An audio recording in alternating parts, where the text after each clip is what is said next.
Hi folks, hope you're well. So we seem to have found another one of Paul's writings, 2 Timothy 2, verse 21. And in the King James Version it says, if a man therefore purge himself from these, from what? Well, read 21. It's basically talking about sin and those things that aren't pure. If a man therefore purge himself from these, he shall be a vessel unto honour, sanctified and meet for the master's use, and prepared for every good work. So, okay. If a man therefore purge himself from these, sorry, utter nonsense. Be utter nonsense. Sorry, no. That's if that's what Paul said, if that's what he said, then no. That's just stupid. It would be absolutely, if Paul said that, that would be a moronic thing to say, because Paul would have understood. For the Jewish people, keeping yourself pure and honourable in God's eyes, from the Jewish point of view, was nigh on impossible. Right? Nigh on impossible.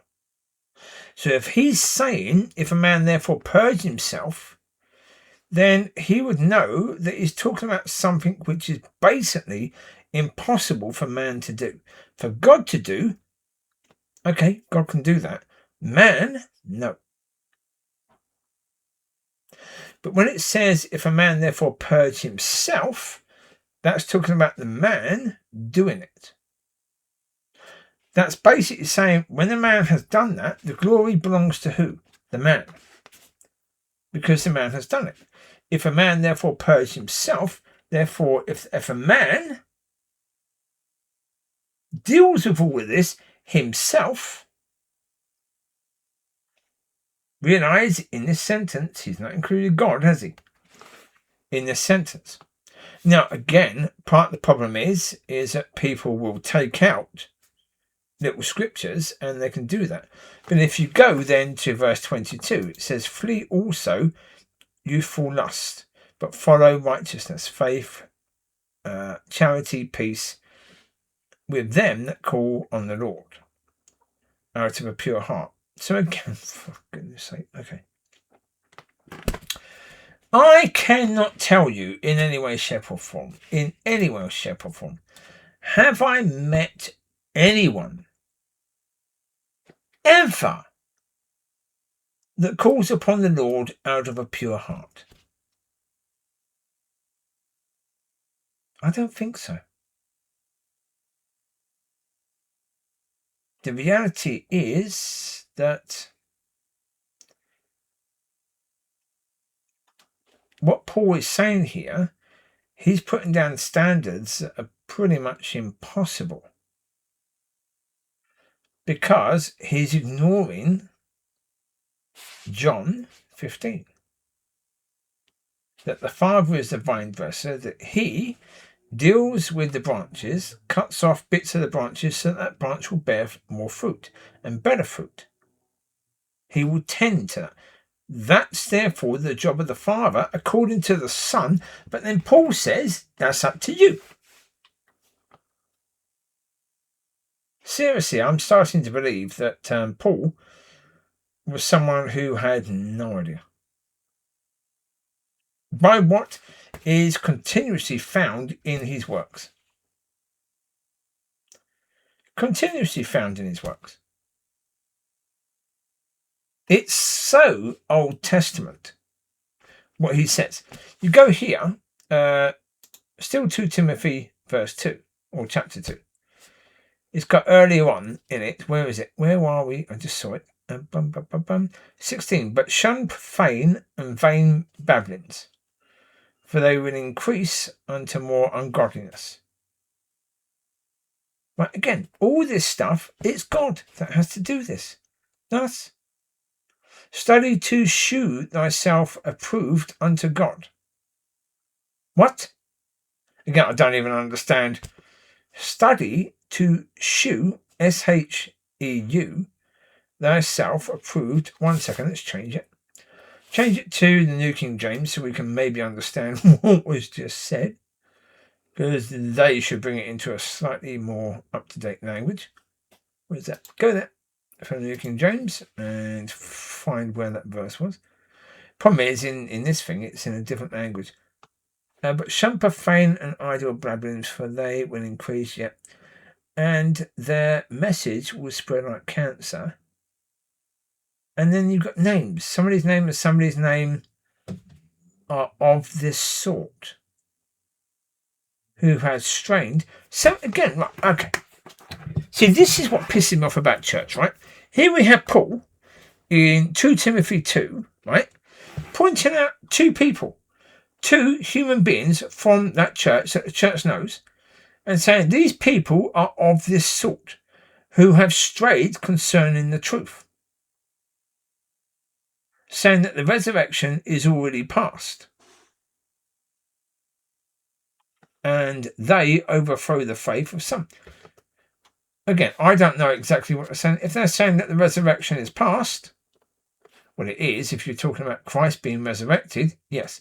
If you're talking about the fact that we won't be resurrected because we can only be resurrected when he was, that would be nonsense. But then again, we don't know exactly what they were saying. But here is Paul calling out people that the church knew about wrongdoings and wrong beliefs. Yes? And he's naming these people. Right? And then you've got the Vineyard Church saying, if you don't stop doing this exactly what Paul did, you can't come to our services. But Paul will be welcome. Huh? What? Sorry, I just noticed that, and that got me a bit annoyed, thinking, come on, they would be the ones who were saying Paul was right to name these two, right? He was right to name these two. That's what they would say.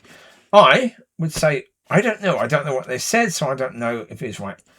If they said something that was leading people away from the truth. But again, the problem is, again, the church believes that I'm leading people away from truth. I'm not.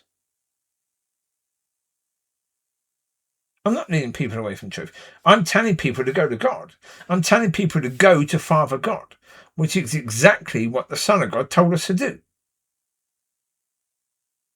Now, I'm sharing what I believe God has actually given me, but I'm not telling people believe me. I'm telling people go to Father God about it. So therefore, I am not trying to overthrow the faith of some people at all. Although,